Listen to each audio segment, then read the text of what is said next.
असम में चुनाव है कुछ महीनों बाद ही, और असम के मुख्यमंत्री से जब पत्रकारों ने पूछा तो क्या आप भी कोई मुख्यमंत्री योजना जैसे लेके आए थे बिहार में कोई लाएंगे क्या 10,000 की स्कीम, तो उन्होंने कहा कि चीजें चलती ही रहती हैं, लेकिन मुस्लिम जो है उन्हें वोट करने वाले नहीं, चाहे 1,00,000 रुपए की भी स्कीम चला दे तब भी।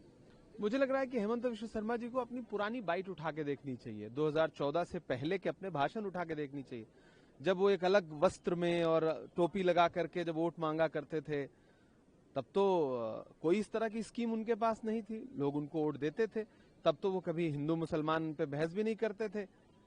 तो मुझे लग रहा है कि आदमी को अपना पुराना जो अतीत है ना, उसको ध्यान में रख करके, अब कैमरे का जमाना है, आपका अतीत आपका पीछा नहीं छोड़ता है। और मैं तो उनसे कहूंगा कि आपके पास चूंकि नफरत की सबसे बड़ी स्कीम है, तो आपको कोई और स्कीम लाने की क्या आवश्यकता है। विकास तो असम में कोई मुद्दा ही नहीं है आपके लिए। मुसलमानों की प्रताड़ना सबसे बड़ा मुद्दा है, आप लोगों के घर उजाड़ रहे हैं, क्या हिंदू क्या मुसलमान। आपने पूरे असम में जो करप्शन का बोलबाला कर दिया है, वो आपका सबसे बड़ा कार्य है गिनाने के लिए। तो कांग्रेस गिनाएगी इसको पूरे प्रदेश में, चुनाव आने दीजिए। और राहुल जी ने कहा है कि असम का मुख्यमंत्री भारत का सबसे भ्रष्ट मुख्यमंत्री है। इसके अलावा कैसे देखते हैं आप, बीबीसीए ने 4 और फ्लाइट कैंसिल करी इंडिगो की अभी, और जो मामला है इंडिगो का लगातार जारी है। कल तो मंत्री ने जो जवाब दिया, ये भी कहा कि सीधे तौर पे गलती जो है वो उस एयरलाइंस कंपनी की ही थी। किस तरीके से नहीं, गलती किसकी थी इससे ज्यादा महत्वपूर्ण है कि इसको फिक्स कौन करेगा। सिविल एविएशन मिनिस्ट्री क्यों है? मैं सिविल एविएशन मिनिस्ट्री के स्टैंडिंग कमेटी का मेंबर हूं। मैं देखता हूं कि मीटिंग्स में हम लोग क्या क्या सजेशन देते हैं, और मिनिस्ट्री उसको कहां, उस पर कान तक नहीं देती है, ध्यान तक नहीं देती है। देश में पिछले 6-7 महीने में अहमदाबाद जैसा प्लेन क्रैश हुआ है, सैकड़ों लोग मारे गए, उसके बाद लाखों यात्री एयरपोर्ट्स पर चीखते चिल्लाते रहे। भारत में सरकार है, कोई मंत्री है, कोई जवाबदेही है, ये तो दिखा ही नहीं। क्योंकि मंत्री जी तो किसी शादी में, मैंने सुना, बड़ा शानदार नृत्य कर रहे थे।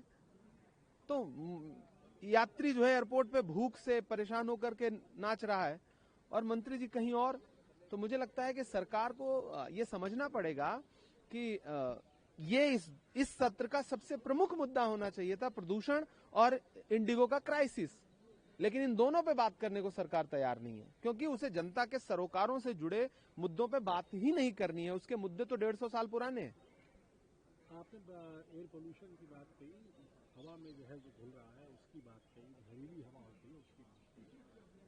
नेता विपक्ष राहुल गांधी ने बाकायदा इस बात को आज लोकसभा में रखा और कहा कि इस पर विशेष चर्चा होनी चाहिए, पार्टी पॉलिटिक्स से उठकर चर्चा होनी चाहिए कि आखिरकार हवा जहरीली क्यों होती जा रही है, बड़े बड़े शहरों के अंदर हवा में जहर क्यों घुल रहा है। देखिए, राहुल जी हमेशा देश को एक संदेशा और एक मैसेजिंग करते हैं कि स्वस्थ पॉलिटिक्स क्या हो सकती है। संसद का सत्र चल रहा है, हवाएं जहरीली हुई हैं, 2014 के बाद से तो बहुत हो गई हैं, और सरकार मानने को तैयार नहीं कि हवा जहरीली है। 400 पार का नारा लगा रहे थे, एक यूआई जो है वो 400 के पार पहुंच गया, तो हो गया 400 पार। तो अब तो कम से कम ये 400 पार का जो आपका नारा था, आपने प्रदूषण में पूरा कर लिया है, तो इसको कम करने पे बात करिए। लेकिन सरकार बात करने को तैयार नहीं। यही पूरा विपक्ष मकर द्वार पे प्रदर्शन करता रहा संसद की चौखट पर। प्रदूषण पर सरकार ने कोई ध्यान दिया? कोई बात की? मजाक उड़ाती है सरकार। जनता के असल मुद्दे जो हैं उस पे आप विपक्ष अगर डिमांड करे तो सरकार मजाक उड़ाती है, क्योंकि उसको पता है उसको वोट मांगना है मंगलसूत्र, भैंस और अलग अलग विषयों पे, नफरत वाले विषयों पे। तो सरकार के लिए प्रायोरिटीज नहीं, लेकिन विपक्ष की प्रायोरिटीज जनता के मुद्दे हैं। राहुल गांधी जी देश को हमेशा बताते हैं कि स्वस्थ राजनीति क्या होती है। आज नहीं कल देश की समझ में आएगा कि राहुल जी वो राजनीति कर रहे थे जो जनता के लिए जरूरी थी।